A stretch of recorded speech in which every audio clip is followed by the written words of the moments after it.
반갑습니다. 붓다의 복과 지혜입니다.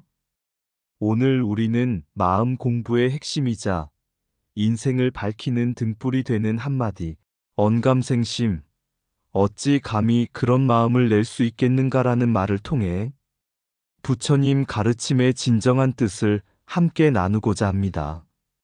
부처님께서는 우리에게 세상 모든 경계가 인연 따라 잠시 머물다 쓰러지는 것임을 일깨워 주셨습니다. 괴롭히는 사람도, 화나는 일도, 억울한 상황도 본래 실체가 없는 것, 즉 공임을 바로 보라고 가르치셨습니다. 그렇기에 참을 대상도 없고 화낼 이유도 없으며 마음속에 쓸데없는 욕심과 분별을 일으킬 필요조차 없습니다. 바로 이때의 성찰과 겸손, 절제의 자세가 언감생심의 정신입니다. 오늘 이 시간을 통해 우리가 품는 작은 분노 하나, 잠깐 스치는 교만 하나가 얼마나 허망한 것인지 되돌아보며 한 걸음 더 깊은 인욕바라밀의 길, 부처님께서 열어주신 지혜의 길로 나아가는 계기가 되기를 바랍니다. 여러분 모두 부처님의 큰 자비와 평온이 늘 함께 하시길 바랍니다. 자, 그럼 언감생심이란 무슨 말이냐? 그 여정을 함께 해볼까요? 부처님 당시 늘 부처님을 비방하고 조롱하던 한 사람이 있었습니다. 그는 어디서든 부처님이 보이면 멀리서도 손가락질하며 독한 말을 퍼부었습니다. 어느 날 그는 제자들이 있는 자리에서 또다시 모욕을 쏟아냈습니다. 제자들은 참지 못해 분노했고 부처님께 저런 사람을 어찌 그대로 두십니까? 하고 여쭈었습니다. 그때 부처님께서 조용히 미소를 지으시며 이렇게 말씀하셨습니다. 그대들아, 누군가 선물을 가져와도 받지 않으면 그 선물은 누구의 것이겠느냐? 제자들이 대답했습니다. 받지 않으면 준 이의 것이 그대로 남습니다. 부처님께서 다시 말씀하셨습니다. 그 사람이 내게 모욕을 주면 어떠하냐? 내 마음이 그것을 받지 않으면 그 말은 나에게 들러붙지 못하고 그 사람에게 그대로 머무를 뿐이다. 제자들은 그제야 분노를 거두었지만 여전히 속으로는 의문이 남았습니다. 왜 부처님께서는 모욕하는 사람을 꾸짖지도 않으시는가? 그러자 부처님은 다시 말씀하셨습니다. 그 사람이 나를 욕할 때 그 말은 바람과 같고 허공과 같다. 허공을 욕한다고 허공이 더러워지겠느냐? 내가 화를 내는 순간 그 바람을 붙잡아 스스로 짐을 만드는 것이니 그 어리석음을 어찌 감히 마음속에 내겠는가? 그제야 제자들은 깊은 침묵 속에서 고개를 숙였습니다. 참는 것이 중요한 것이 아니라 참을 대상조차 실체가 없음을 보는 지혜, 그것이 부처님께서 말씀하신 진정한 인욕바라밀이었기 때문입니다. 그날 이후 제자들은 괴로움을 주는 사람을 적으로 보지 않고 업을 가진 한중생으로 바라보기 시작했습니다. 그리고 마음속에 작은 분노의 불씨가 일어날 때마다 부처님의 말씀을 떠올렸습니다. 어찌 감히 그런 마음을 내겠는가, 언감생심. 그 한마디는 교만을 누르고 분노를 가라앉히며 참을 것도 없는 이 세상의 진실을 비추는 등불이 되었습니다. 부처님 당시 한 장로비구가 있었습니다. 그는 수행은 열심히 했으나 사람들의 말 한마디, 시선 하나에도 쉽게 흔들리는 성품을 가지고 있었습니다. 누가 조금만 거칠게 말하면 얼굴이 붉어지고 조금만 무시하는 태도를 보이면 마음이 금세 무거워졌습니다.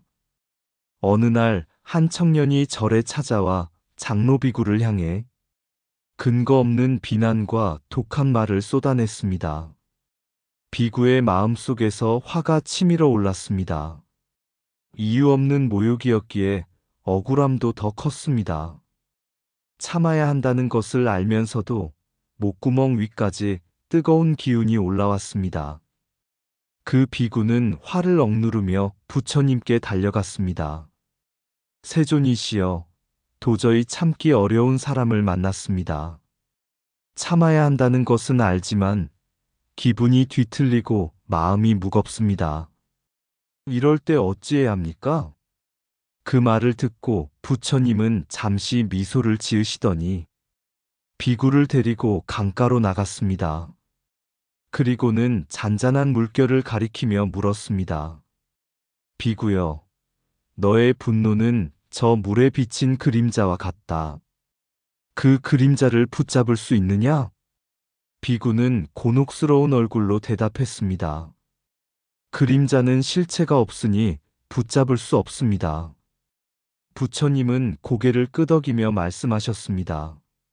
네가 견디기 어렵다 여긴 그 화 역시 실체가 없음을 바로 보지 못했기에 무거워진 것이다. 그 청년의 말이 너를 괴롭힌 것이 아니라 그 말에 실체를 만들어 붙잡은 내 마음이 너를 괴롭힌 것이다. 그리고 부처님은 바람에 흔들리는 물결 위에 가벼운 나뭇잎 하나를 떨어뜨리며 다시 말씀하셨다. 성내는 마음은 나뭇잎 하나와 같아 올라왔다가 흘러가고 나타났다가 사라지는 것이다. 그 흐름을 보면 참을 것도 없고 사라질 것을 붙잡지 않으면 화낼 것도 없다. 억지로 누르면 물속으로 돌을 던지는 것과 같아. 언젠가 다시 튀어오르고 더 큰 파장을 일으킨다. 그러나 흐름을 잇는 그대로 보면 붙잡을 일도 참을 일도 없으니 인욕은 저절로 이루어진다. 그제야 비구의 얼굴에 잔잔한 감동이 일어났습니다. 그는 처음으로 깨달았습니다. 참지 못한 것이 문제가 아니라 참는 마음의 실체를 보지 못한 것이 문제였구나. 부처님은 마지막으로 이렇게 말씀하셨습니다. 화가 없기에 인욕이요, 상이 없기에 해탈이다. 대상을 실체라 여기지 않는 마음이 곧 인욕바람일이니라. 그날 이후 장로비구는 사람들의 말이 깊게 꽂히지 않았고 성낼 일도 줄어들었습니다. 경계가 본래 텅 비어 있다는 진실이 마음속에서 조금씩 빛을 내기 시작했기 때문이었습니다. 그가 후에 제자들에게 자주 했던 말이 바로 이것이었습니다. 어찌 감히 그런 마음을 내겠는가, 언감생심이라. 진리는 멀리 있지 않다. 단지 실천하지 않을 뿐이다. 많이 아는 사람보다 한 가지를 제대로 실천하는 이가 더 밝다. 어둠을 미워한다고 사라지지 않는다. 등불을 켜야 한다. 인욕은 약함이 아니라 마음을 지키는 가장 강한 방패다. 괴로움을 버리고 싶다면 먼저 괴로움을 만드는 마음을 보라. 진정한 수행은 산속에 있는 것이 아니라 매 순간 나를 이기는 데 있다. 오늘의 한 걸음이 내일의 해탈을 만든다. 화를 이기는 자가 세상을 이긴다. 남을 바꾸려 하지 말라.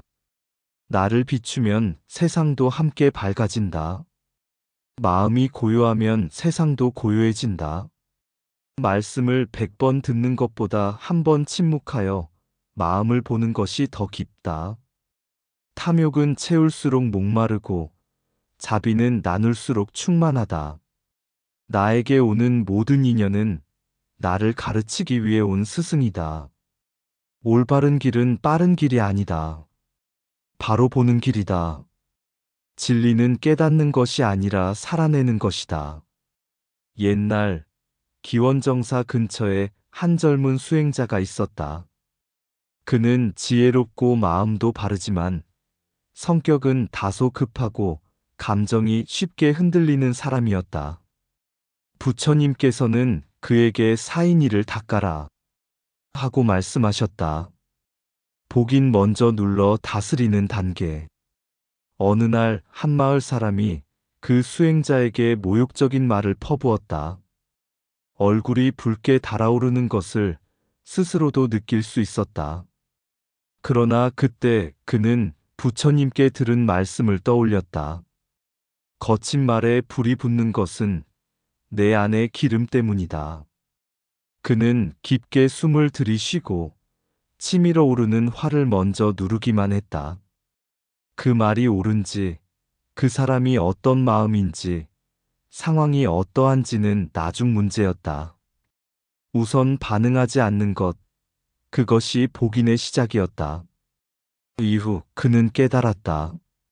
모욕만이 시험이 아니었다. 다른 이가 칭찬을 해주자 마음은 또 다른 방향으로 흔들렸다. 역경을 못 참으면 분노가 생기고 순경을 못 참으면 탐욕에 빠진다.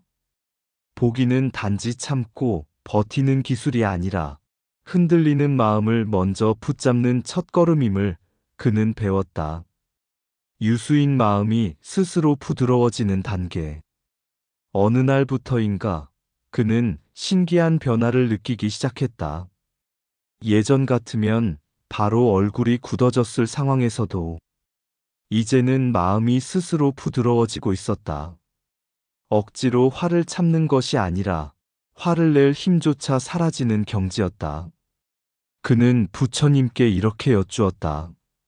세존이시여, 어찌하여 제 마음이 이처럼 부드러워졌습니까? 부처님은 미소 지으며 말했다. 억지로 참는 마음을 오래 들여다보면 그 억지가 서서히 녹아 부드러움으로 바뀐다. 비로소 순응하는 인육이 싹 트는 것이다. 그 수행자는 그제 알았다. 인육은 강제로 눌러놓는 것이 아니라 습관이 되어 자연히 부드러움으로 흘러가는 것이라는 것을, 무생인 모든 것이 본래 생기지 않았음을 깨닫는 경계. 계절이 몇 차례 바뀐 뒤 수행자는 더욱 깊은 깨달음에 이르렀다. 어느 날 누군가가 화를 내며 그에게 다가왔지만 그의 마음은 미동조차 하지 않았다. 그 사람의 말이 진짜로 생겨난 것도 아니며 그 분노도 참된 실체를 가진 것이 아니라는 사실이 그의 마음속에 환히 드러났다. 모든 법이 본래 생겨난 적도 없고 사라질 것도 없다는 깨달음 무생의 지혜가 열린 것이다. 그는 더 이상 참아야 한다는 생각조차 없었다. 화낼 대상도 없고 참을 필요도 없고 마음을 흔들 존재도 없었다. 인육이 수행이 아니라 존재의 자연스러운 모습이 되어 있었다. 그때 부처님은 이런 말씀을 하셨다. 모든 것은 본래 생기지 않았음을 아는 이는 성내는 마음을 어디에 일으키겠느냐? 감히 그런 마음을 내겠는가? 언감생심이라. 어찌 감히 마음을 일으키겠는가라는 말은 더 이상 흥분할 마음을 일으킬 이유가 없음을 뜻한다. 흔들 일이 없고 화낼 일이 없고 그저 있을 뿐인 세계를 바라볼 뿐이다. 세월이 지나 그 수행자는 마을 사람들에게 온화한 미소와 자비의 눈길로 기억되었다. 사람들은 말했다. 저 스님은 화를 참는 분이 아니라 화낼 마음이 없는 분이다. 그것이 바로 사인이의 완성, 인육바라밀의 진정한 모습이었다. 성내지 않는 것이 인육이 아니라 성낼 일이 본래 없음을 아는 것이 인육이다. 화를 누르는 것은 초입이요. 화가 일어나지 않는 것은 깨달음이다. 순경을 다스리지 못하면 탐욕이 생기고 역경을 다스리지 못하면 분노가 생긴다. 인내는 힘으로 하는 것이 아니라 지혜가 익을 때 자연히 이루어진다. 참는 마음은 고통이 되지만 놓아버린 마음은 해탈이 된다. 부드러움은 억지로 만드는 것이 아니라 바라보는 지혜에서 피어나는 꽃이다. 감정은 일어나기도 전에 사라지는 물결과 같다. 그 물결에 이름을 붙이지 마라. 남이 나를 흔드는 것이 아니라 내가 일으킨 마음이 나를 흔든다. 보는 그대로 두면 괴로움이 사라지고 해석하는 순간 괴로움이 생겨난다. 무생을 알면 원망할 사람도 없고 칭찬할 사람도 없다. 다만 인연이 있을 뿐이다. 부드러움은 약함이 아니라 어떤 것도 부술 수 없는 지혜의 힘이다. 억지로 참고 있는 동안은 아직 화 속에 있다. 흐르는 것은 세상이고 흐름을 보는 것이 수행이다. 마음을 누르면 고요해지고 마음을 보게 되면 사라진다. 모든 것이 본래 생겨나지 않았음을 알 때 어찌 감히 마음을 일으키겠는가. 언감생심이다. 기원정사에 한 스님이 있었다. 그는 공부도 성실하고 계율에도 흠이 없었지만 언제나 마음속 어딘가에 보이지 않는 작은 오만과 경쟁심이 자리하고 있었다. 사람들이 칭찬하면 마음속에서 은근한 우월감이 솟아올랐고 누가 조금만 무례한 말을 하면 즉시 마음이 상해버렸다. 그 스님은 그것을 참고 있는 것이라 여겼지만 부처님은 이미 그의 마음속 결을 보고 계셨다. 어느 날 그 스님이 예배를 마치고 나오자 부처님이 조용히 그를 부르셨다. 그대는 작은 칭찬에도 마음이 들뜨고 작은 모욕에도 마음이 흔들리는 듯하구나. 스님은 머리를 숙이며 말했다. 세존이시여, 저는 노력하고 있지만 아직 화가 일어나는 것을 완전히 멈출 수가 없습니다. 부처님은 부드럽게 웃으며 물으셨다. 성이 본래 생긴 적이 없음을 안다면 그대는 어찌 감히 그런 마음을 일으키겠는가? 스님은 그 말에 크게 놀랐다. 부처님이 인용한 말은 바로 후대의 언감생심과 같은 뜻. 어찌 감히 그런 마음을 낼 수 있겠는가라는 부처님의 물음은 오만도, 분노도, 질투도 본래 실체가 없는 그림자임을 깨닫게 하는 말이었다. 경멸인의 가르침 가볍게 하여 사라지게 한다. 며칠 후 마을 한 사람이 그 스님을 모욕하는 말들을 퍼부었다. 과거에 그라면 마음이 크게 상했을 것이다. 하지만 이번에는 달랐다. 그는 마음속에서 올라오는 작은 찌릿함을 관찰했다. 그 감정이 무게가 없는 것임을 보자. 그 감정은 금세 안개처럼 사라졌다. 그는 스스로에게 말했다. 이 말은 무게가 없다. 잡으면 괴로움이 되고 놓으면 바람처럼 흘러갈 뿐이다. 그 순간 스님의 마음은 상처받지 않았고 움켜잡지 않았고 그 말은 그저 지나가는 인연의 먼지였다. 이것이 바로 부처님이 말씀한 경멸인이었다. 멸이 경멸하거나 얕본다는 뜻이 아니라 가볍게 여겨 저절로 사라지게 한다는 의미임을 그는 온몸으로 체험했다. 오만과 분노의 실체를 본 순간 언감생심의 깨달음. 며칠 뒤 스님은 부처님께 와서 말했다. 세존이시여, 저는 누군가의 모욕을 들었지만 그 말이 제 마음에 닿지 않았습니다. 그 말은 무게가 없었고 붙잡을 이유도 없었습니다. 부처님은 고요히 말씀하셨다. 그대가 지금 느끼는 그 경지는 오만도 분노도 원망도 본래 생겨난 것이 아니지만 그대 스스로 만들어 더 씌운다는 것을 알았기 때문이다. 본래 없는 것을 어찌 감히 마음으로 일으키겠는가? 스님의 가슴이 깊이 울렸다. 그는 그제야 언감생심의 진정한 뜻을 이해했다. 내가 감히 이런 마음을 낼 수 있겠는가? 본래 비고 본래 없는 것인데. 이 깨달음 이후 그의 얼굴은 언제나 고요했고 어떤 말에도 흔들리지 않았으며 어떤 칭찬에도 들뜨지 않았다. 그는 수행자가 아니라 수행이 그 자체가 된 사람이었다. 경멸이는 업된 말을 가볍게 흘려보내는 지혜이고 언감생심은 일으킬 마음조차 없다는 깨달음이다. 참는 것이 아니라 참을 대상이 본래 없다는 것을 보는 것. 억누르는 것이 아니라 일어나기 전에 사라짐을 아는 것. 이 경계를 이해할 때 우리는 비로소 부처님 가르침 속 인욕바라밀의 끝을 보게 된다. 마음이 본래 비어있음을 알면 성낼 이유도 사라진다. 모욕이 나를 흔드는 것이 아니라 내가 붙잡은 생각이 나를 흔든다.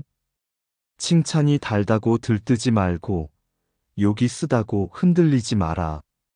감정은 무게가 없다. 내가 붙잡을 때만 짐이 된다. 참는 것은 초입이고 올라오지 않는 것은 깨달음이다. 남의 말에 상처받는 것은 그 말 때문이 아니라 나의 집착 때문이다. 본래 생겨나지 않은 것을 어찌 감히 마음에 품겠는가. 언감생심이다. 흘러가는 인연에 이름을 붙이는 순간 괴로움이 시작된다. 남이 던진 독한 말도 내가 받지 않으면 바람처럼 흩어진다. 흔들리는 마음을 탓하지 말라. 흔드는 뿌리를 보라. 오만은 마음을 높이는 것이 아니라 나락으로 끌어내리는 무거운 돌이다. 경멸인이란 남을 깎아내리는 것이 아니라 업된 말을 가볍게 흘려보내는 지혜다. 부드러움은 약함이 아니라 어떤 바람도 꺾지 못하는 인욕의 힘이다. 일어나기 전에 사라지는 것이 진짜 놓아버림이다. 마음이 가벼우면 세상 모든 말이 가벼워지고 마음이 무거우면 한마디도 짐이 된다. 부처님 당시 한 비구가 있었습니다. 그는 수행 기간이 어느 정도 되었으나 아직도 사소한 말 한마디, 작은 모욕 한 번, 때로는 과한 칭찬 한 번에도 마음이 흔들리곤 했습니다. 스님, 왜 그토록 얼굴빛이 변합니까? 어느 날 부처님께서 조용히 물으셨습니다. 비구는 수줍게 고개를 숙이며 말했습니다. 세존이시여, 남의 말이 제 마음을 뒤흔들어 성낼 때도 있고 기뻐 날뛸 때도 있습니다. 이 마음을 어찌 다스려야 합니까? 부처님은 빙긋 웃으시며 가까이 있는 바람 한 줄기를 가리키셨습니다. 저 바람을 붙잡을 수 있겠느냐? 비구가 답했습니다. 아닙니다, 세존. 바람은 잡히지 않습니다. 부처님은 말씀하셨습니다. 그렇다. 남의 말도 바람과 같으니 잡으려 할수록 마음만 무거워진다. 그 후 비구는 더욱 정진하며 인욕 수행을 닦았으나 어느 날 지나가던 마을 사람이 그에게 거친 욕설을 퍼부었습니다. 그러나 비구의 얼굴에는 미동조차 없었습니다. 동료 비구가 놀라 물었습니다. 어찌 성내지 않으십니까? 그는 잔잔한 미소로 이렇게 대답했습니다. 바람이 불었다 사라졌을 뿐입니다. 무엇을 붙잡아 성낼 것이 있겠습니까? 이 말을 들은 부처님께서 말씀하셨습니다. 이제 그대는 경멸인을 알았구나. 남의 말은 본래 가벼워 흘러가는 것이니 붙잡지 않으면 나에게 머물지 않는다. 세월이 더 흐르고 그 비구는 인욕 수행의 깊은 자리인 무생인에 이르렀습니다. 좋은 말도 나쁜 말도 칭찬도 모욕도 본래 생겨난 적이 없음을 꿰뚫어 본 것입니다. 그때 비로소 그는 스스로에게 말했습니다. 이 몸과 이 마음도 본래 공한데 어찌 감히 언감생심, 오만하거나 화내거나 어긋난 마음을 낼 수 있겠는가. 부처님은 그를 바라보며 고요히 말씀하셨습니다. 참는 것이 인욕이 아니요 참을 것이 없음을 아는 것이 인욕이다. 마음이 비어있음을 알고 난 뒤에는 흘러가는 모든 것이 이미 자유롭다. 그렇게 그는 참지 않아도 참을 것이 없고 놓으려 하지 않아도 이미 놓여있는 그 마음의 청정한 자리에 도달했습니다. 바람은 지나가고 말은 흩어지고 오직 지혜만이 남았습니다. 아침 햇살이 연꽃 위에 맺힌 이슬을 비출 때 나는 깨닫는다. 오늘 숨쉬는 이 한순간이 곧 삶의 전부임을. 과거는 이미 그림자 되어 흩어지고 미래는 아직 오지 않은 발자국, 부질없이 붙잡을 것도 두려워할 것도 없다. 한 걸음 내디딜 때마다 마음속 번뇌를 비우고 한 생각 일으킬 때마다 자비로 살피면 삶은 수행이 되고 수행은 곧 해탈의 문이 된다. 죽음은 멀리 있는 어둠이 아니라 지금 이 순간 어떻게 살고 있는가를 비추는 한 줄기 거울일 뿐. 그러니 오늘의 마음을 바르게 하고 오늘의 행을 성실히 하면 죽음마저 두려움 아닌 평온으로 다가오리라. 삶에 충실한 자는 죽음을 준비한 자여, 죽음을 두려워하지 않는 자는 지금 이 순간을 온전히 사는 자이다. 이상 붓다의 복과 지혜였습니다. 오늘도 복지 구족한 날 되세요. 구독과 좋아요는 붓다의 복과 지혜를 밝히는 큰 자비의 등불이 됩니다.